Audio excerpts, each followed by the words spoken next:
What's going on, guys? It's Almond. Welcome back to another Call of Duty Cold War video. In today's video, we're going to be going over the knife. I finally got a gold Viper, basically which is equivalent to gold in multiplayer, but it's the gold version of zombies. And I just want to quickly do a run through of it and just talk about how the best way to do it. Just quickly go over it and just help out as many players as I can.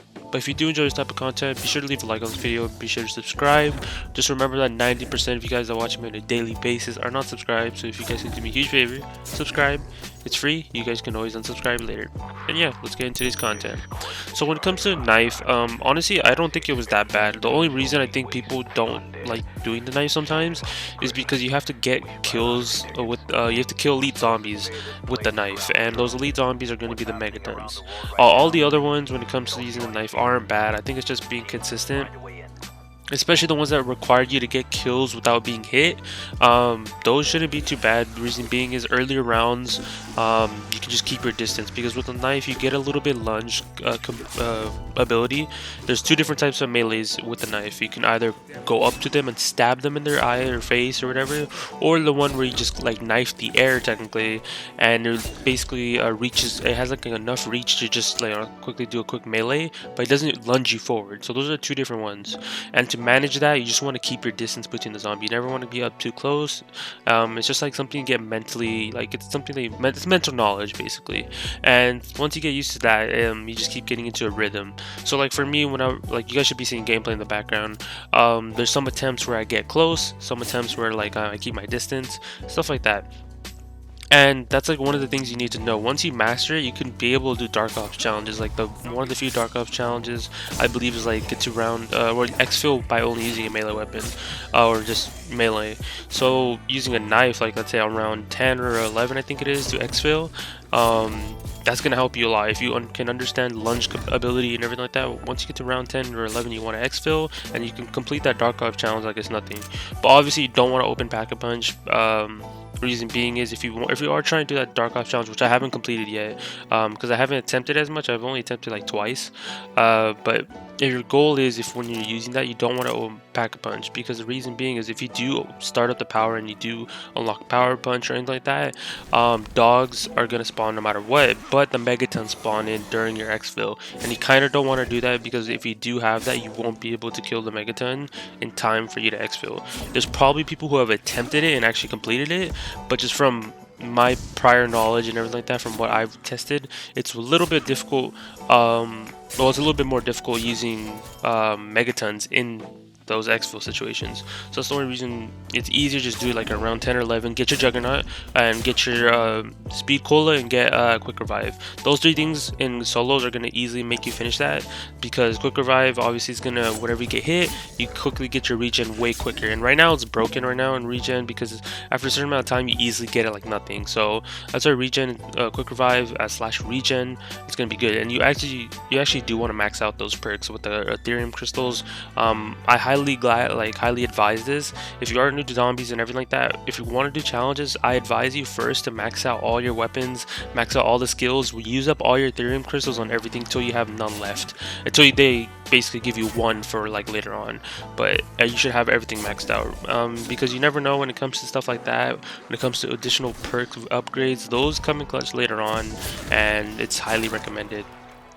But that's how you do Dark Ops challenges. But for the other challenges, the weapon challenges, they aren't too bad. It's just that you gotta get in the rhythm, and there are spots glitch spots and stuff like that to lure the zombies into a certain spot. You can always do those. But I mean, eventually, at the same time, there are gonna be megatons spawning, and even if you don't turn on the power till forever, eventually the megatons are even gonna spawn no matter what, around round 15, and that's in solo. So I don't know how it works for multiplayer, or not multiplayer, for yeah, when you're playing multiplayer essentially with more people in zombies. So instead of just you're playing with randoms, I don't know how the level is for that, what round they spawn if you don't turn up the power. Hopefully I think it's around the same round, but in solos I know for sure it's around round 15, round 16, because that's what happened to me when I was just trying to go for high rounds with just a knife and in spawn. I thought that was a Dark Ops challenge, but it wasn't, after I found out later on.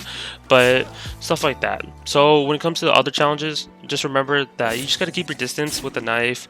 Pack-a-punching, there is going to be a challenge to pack-a-punch. I mean, the knife can last you if you're not gonna pack a punch it till later on, the knife can definitely last you to almost around 20, and that you're gonna have tons of points because it's guaranteed 115 points every time. Rather than you using a regular weapon, getting like 90 points and then getting 115 for criticals. So that's why people just use a knife, because it's a guaranteed 115, and then around like around 10 or whatever, around 7, if they're doing in solos, they'll quickly do the what's it called, Easter egg attempt thing, where you do you get the free melee weapon or free weapon with the free perk. That's usually what people do.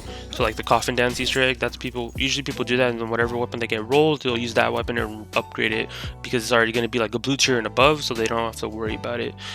So that's usually what I do. But if I do have to do these knife challenges, I try to pack a punch as quickly as possible, and you know, it's going to be difficult with megatons, but you just have to try your best. What I would recommend is rock stuns. Run decoys are going to keep the zombies away, so it might give you enough time to, you know, melee the megaton. But I think definitely this is the way to basically get rid of the megaton as quickly as possible.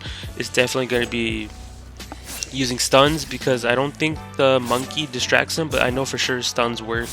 Decoys don't work, stuff like that. So you're gonna have to use stuns on the megaton a lot, and I advise you, if you are gonna be doing the solo, stop like around 30. If you are doing this with multiple people, I don't know when the cap is, because I know it gets to a certain point where like 3 megatons spawn in one round. Like around round 20, I believe, around like 26 maybe. Then it gets a bit difficult, so that's why I would recommend this in solos when it comes to the knife challenges. All the other ones, from what I know, for like all the other weapon challenges, I'll probably talk about those specifically in other videos. But if you are leveling up the melee weapon right now, since there's double XP active at the moment, I wouldn't do solos right now, because solos is not giving you the correct amount of XP you should be earning right now. So you have to technically do it with randoms. I mean, you could be doing multiplayer, and you could be doing fire team dirty bomb, so you can always do those. But it's just opinion based right now, because XP is just quite broken in certain situations. So it just comes to personal preference. Me, I leveled up my melee weapon through zombies. It was pretty simple, because I always wanted to upgrade it, and plus I would always use it a lot to try to get the max amount of points to around 10. I can be able to pack a punch and basically get all the perks at once, because it's insane how many points you get with the knife.